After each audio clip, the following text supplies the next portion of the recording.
My name's Alex, and I'm 26 years old. A couple weeks ago, I sat alone at a restaurant booth meant for 10, a folded black gown beside me and a mostly untouched steak in front of me, going cold. It was my graduation dinner. Well, it was supposed to be. After years of working full-time nights while studying during the day, surviving on vending machine coffee and hand-me-down textbooks, I had finally walked the stage and earned my master's in clinical psychology. I wasn't expecting fireworks, but I'd been holding on to this night as something sacred, a quiet celebration with the people who said they were proud of me. I'd reserved a private room, pre-ordered food so no one had to stress, even paid in advance for custom desserts with our last names printed in gold. But when the time came, nobody showed. Not my mom, not my brother, not my aunt, who practically raised me as a kid, not even my cousin Jenna, who once called me her second big brother. I refreshed my phone every few minutes, then every 30 seconds, then just kept it in my hand like it might buzz with some apology, some explanation. It didn't. Then I got a text from Mom. Just one line. Not everything has to be about you. I read it over and over until the words stopped making sense. As if I'd demanded too much for inviting them to dinner after 6 years of nonstop grinding. I didn't reply. I just stared at my untouched wine glass and felt the kind of cold that doesn't come from outside. About 2 hours later, as I was folding the receipt and thanking the staff for letting me stay past closing, I saw it. My aunt had posted a picture on Facebook. My brother, grinning like he just won the lottery, holding up a plastic trophy that said Game Night Champion. They'd all gone to his place. Pizza boxes in the background, soda cans, laughter. The caption read, "Proud of the real winner in the family." I didn't even realize I was holding my breath until I nearly choked on it. It wasn't just the post. It was the string of likes, the laughing emojis in the comments, the way nobody had mentioned me at all. As if I hadn't accomplished anything worth remembering. I didn't cry. I didn't even get angry right away. I just paid the $2,300 bill, got in my car, and drove home in silence, the kind where even the engine feels like it's holding its breath. The thing is, they probably forgot something important. I was the one covering the mortgage on my parents' house. I was the one who paid off my brother's medical bills when he sprained his shoulder trying to train for American Ninja Warrior 3 years ago. I'd been quietly paying the utilities for both my aunt and cousin since COVID hit, just to keep them afloat. Never made a fuss about it, never asked for thank yous or dinners or public praise. But I remembered every transaction, every overdraft I covered, every time I said, "Don't worry about it." And they didn't. That night, I didn't sleep. I sat at my kitchen counter with my laptop open, every billing account and bank login lined up in tabs. I didn't even hesitate. It was like I'd already made the decision hours ago. I just didn't realize it until my fingers started moving. First, I canceled the auto payments to my parents' mortgage. Then my brother's gym membership, which was on my card for some reason.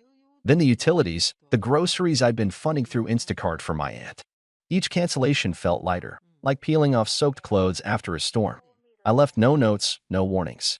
Just silence. By morning, my phone was vibrating nonstop. 13 missed calls from Mom. A barrage of texts from my brother, half confused, half passive-aggressive. A single message from my aunt. What happened? The lights won't turn on. Did something go wrong with the account? I didn't reply. I let the silence do the talking. But of course, the silence didn't last long. That afternoon, my cousin Jenna showed up at my apartment, knocking like the building was on fire. I didn't answer.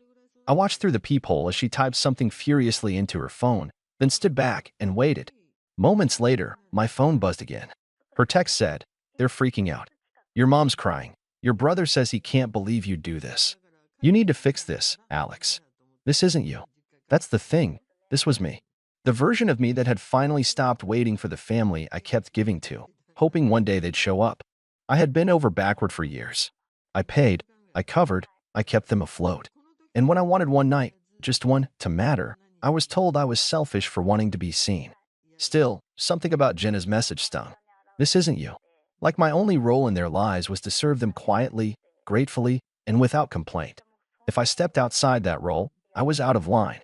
I didn't answer her either. That evening, I got a long email from my mom.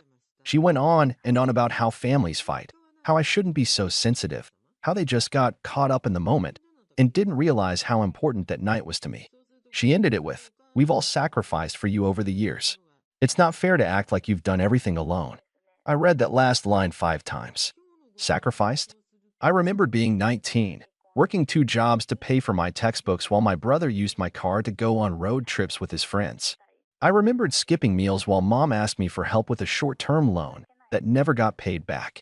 I remembered spending Christmas alone because they all decided last minute to go skiing as a family and forgot to tell me. I remembered it all and realized they didn't see it that way. To them, I was just the extra, the backup plan, the bank account with a smile. That night, I decided to stop being available. But I wasn't done yet, because as the days passed, the panic turned to anger. My brother posted a not-so-subtle jab on Facebook. Some people think money makes them better than family. Sad world we live in. My mom sent me a voice message, her tone sharp and scolding. This isn't how adults handle things, Alex. You're punishing everyone over a dinner. Even my aunt chimed in. We're family. You can't just abandon us. But that's when something inside me truly shifted. Because I could. And I had. And now, I had a plan. I didn't respond, not yet. I let the outrage grow, let them sit in the stew of their own confusion and entitlement for a while longer. My phone never stopped buzzing, but I turned off notifications, shoved it into a drawer, and went for a walk around my neighborhood. For the first time in what felt like years, the air felt clean. Quiet. Mine. Over the next few days, the guilt-tripping texts evolved into full-blown accusations. My mom was the loudest. She called from different numbers, left voicemails that swung wildly from weepy apologies to bitter rants. One minute it was, you know how much I love you, sweetie, and the next it was, you're acting like a stranger. Is that what all this education turned you into? Cold and cruel. She tried to loop an extended family. I got a call from my uncle in Oregon, who hadn't said more than 3 words to me since 2018. Hey, kiddo, your mom's a wreck. She says you're punishing her over a dinner. You know she didn't mean it. I just hung up. Then the real kicker came a few nights later. I got a knock on my door around 10 p.m., a frantic one, the kind that makes you freeze mid-step. I peeked through the peephole. It was my brother. He was wearing a hoodie and gym shorts, like he'd just stormed out of his house. His face was red, jaw clenched, pacing in place. I could hear him muttering under his breath as he kept knocking. Alex, open up. We need to talk. Come on, man, you're being ridiculous. I didn't move. After a few minutes, he stopped knocking and just stood there. Then he pulled out his phone. Seconds later, my phone buzzed from the drawer. I'm serious, Alex. This is real petty of you. You think you're better than us now? Just because you got a degree? You've always acted like you're the victim in this family. Grow up. That was the last straw. I walked into my home office and opened my password manager. One by one, I logged into every single account still tethered to their lives, utilities, insurance, shared credit cards, even the Netflix account that my aunt's entire household was still mooching off of. I clicked remove on all their profiles. I paused for a moment before deleting one final auto payment, my brother's car insurance. Then I clicked confirm. The next morning, I woke to another dozen messages. My mom, how could you cut off the water? Your father had to shower at the YMCA. My brother, if my insurance lapses, I swear to God, man, you better fix this. This is bigger than you. My aunt, are you trying to make us all miserable? I ignored everyone. Instead, I sent a single group text. Just to be clear, I'm not mad about dinner.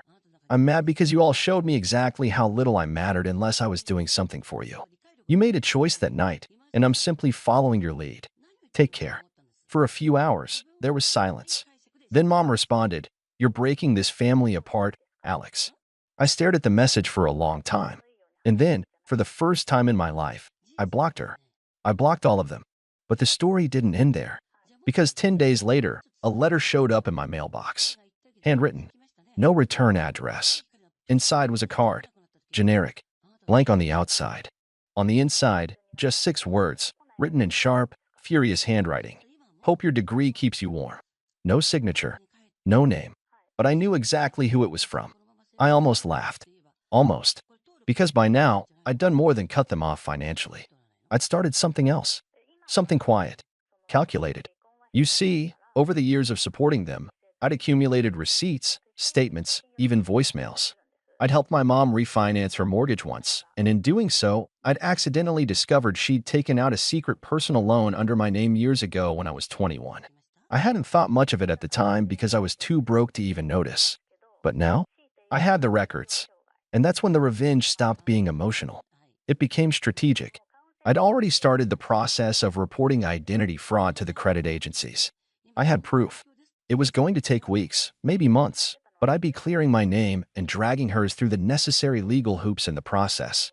And as for my brother, turns out the car insurance cancellation hit harder than I expected. His policy had been flagged due to a claim he filed last year after hitting a deer. Without my payment history covering for him, he was now considered high risk. Premiums shot through the roof. His little Jimbro lifestyle? Starting to crack. My aunt? She'd been using my payments to cover the electricity at her bakery, which she'd opened on a whim 2 years ago. With the power off, her reviews tanked. She had to shut it down for maintenance, but I knew the truth. And me? I was finally free of the noise, the manipulation, the endless loop of giving and never receiving. But just as I was beginning to settle into my new silence, something happened. Something I wasn't expecting. A message. A real one this time. From Jenna. Jenna's message came through email, not text, which told me immediately she knew I'd blocked everyone. The subject line was just my name, plain and quiet. But the body of the message was long, messy, honest in a way that made me pause before even reading the second paragraph. Hey, Alex, I don't know if you'll even read this, but I needed to try. I didn't go to the game night. I had a shift. I didn't know it was the same night as your graduation dinner until afterward. I swear, if I'd known, I would have been there. I kept reading, each line making me sit a little straighter.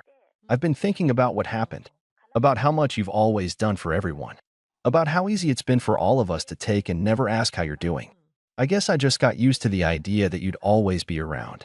Quiet, reliable, the background guy who fixed everything. There it was, the role I'd been assigned. She went on. When the lights went out at Lisa's house, she freaked out. She was ranting about the ungrateful little brat who ruined her business. But even in that moment, I realized something. None of them were talking about what they did to you. Not once did anyone say, maybe we should have been there.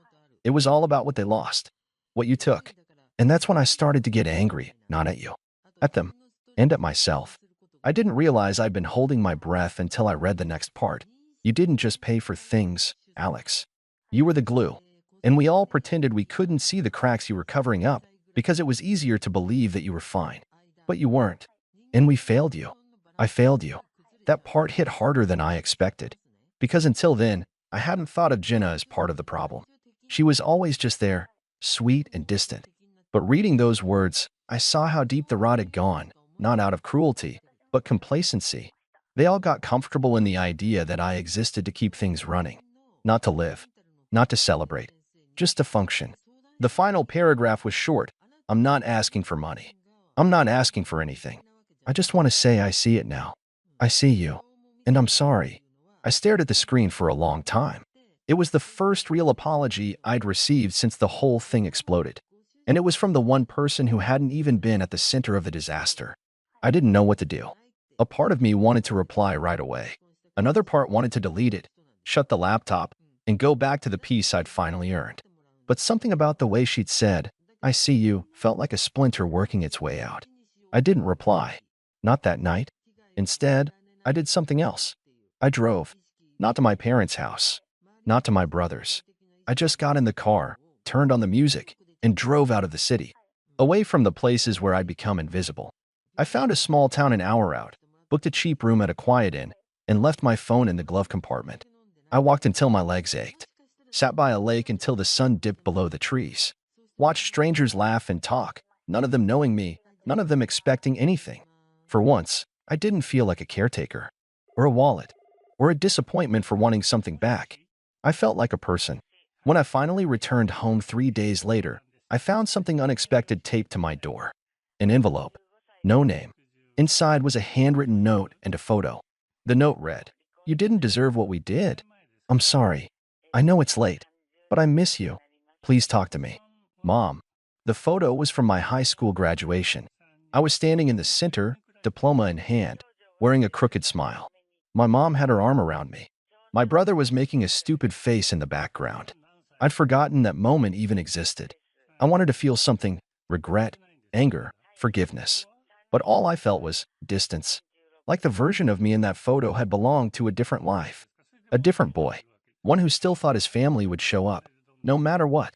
I set the photo down and went inside. Sat at my desk. Reopened the email from Jenna. My fingers hovered over the keyboard. And then I heard it. A knock. Not loud.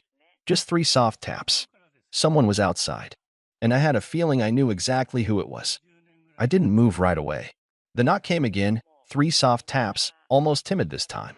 I stood, walked slowly to the door, and paused with my hand on the knob. My breath hitched for just a second. After everything, the betrayal, the silence, the guilt-tripping, the gaslighting, the quiet unraveling of years of one-sided loyalty, this was the moment I'd been unknowingly walking toward. I opened the door. It was my mom. She looked older. Not in the way time does, but in the way regret carves out something behind the eyes. Her hair, which had always been styled just so, was loose and frizzy from the wind. Her coat was mismatched with her shoes. She had no makeup on. She looked human. And for the first time in years, she looked smaller than I remembered. She opened her mouth to speak, but I raised my hand. "I read the note," I said. She blinked. I wasn't sure if you'd even see it." "I saw it," I repeated. There was a long, jagged pause between us. She shifted on her feet, her eyes scanning the doorway like she wasn't sure if she was welcome to take a step forward. I didn't move. I didn't invite her in. "Not yet." "Alex," she said, voice cracking, "I messed up." I didn't reply. I waited. She swallowed hard. "I didn't just mess up dinner. I messed up everything. For a long time." Still, I said nothing. I wanted to see if she could finish this without trying to make me comfort her. "You were the good kid," she continued. "Never asked for anything. Never caused problems. And I thought, maybe I just thought you didn't need the same attention. That you'd be fine. That you'd always be there." I looked her dead in the eye. "You thought I was a tool, not a person." Her lip trembled, and I watched her wrestle with the truth of that. She didn't deny it. "That was something, at least. I've been going through everything these past couple weeks," she said. "All the bills you paid, the money you gave us, the things you covered without ever saying a word. I asked your father if he even knew about half of it. He didn't." "Of course not," I said quietly.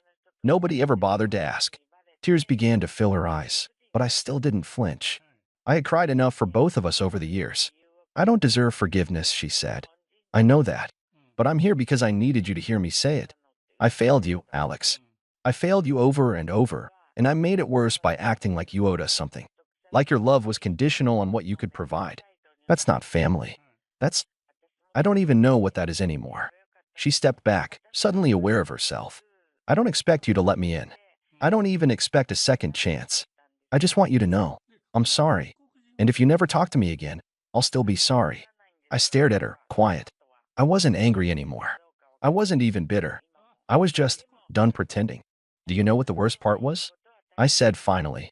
"It wasn't that nobody showed up. It was that you made me feel like I was wrong for asking you to. Like I should have known better than to think I mattered that much." Her tears broke then. She nodded slowly, clutching her coat like it was the only thing keeping her from falling apart. "I know," she whispered. "I know. I hate that it took losing everything to see it." For a long moment, we stood there. And then, I said, "You're right. I don't owe you forgiveness. But I do believe people can change. If they want to." "I want to," she said, her voice desperate and small. "I don't want to be this person anymore." "Then prove it," I said. "Not to me. To yourself. Start with that." She nodded once, like it took every bit of strength to hold herself together. And then she stepped back, turned, and walked away. I didn't call her back. I didn't need to. That night, I sat at my kitchen table and wrote a long email. Not to my mom. Not to my brother. Not to my aunt. To Jenna. I told her I'd read her message. That I appreciated it. That it didn't fix everything, but it meant something. I told her I needed time. Space. But that I believed she was sincere. And maybe, when I was ready, we could talk. She replied the next day, "I'll be here. However long it takes." The weeks that followed were quiet. I focused on work. I volunteered at a free clinic downtown, helping people who were trying to rebuild their lives, many of whom had been abandoned or used by their families too. I saw parts of myself in them, and that made the healing feel less lonely. I eventually cleared my name from the fraudulent loan my mom had taken out. It took some paperwork, a lot of phone calls, and a few unpleasant meetings, but I did it. I even got a small settlement after proving identity misuse. That money? I didn't spend a dime. I opened a savings account with a new bank and titled it simply, Future. My brother never reached out again. I saw on social media that he sold his car, moved back in with Dad. My aunt's bakery officially closed its doors a month later. No apology ever came.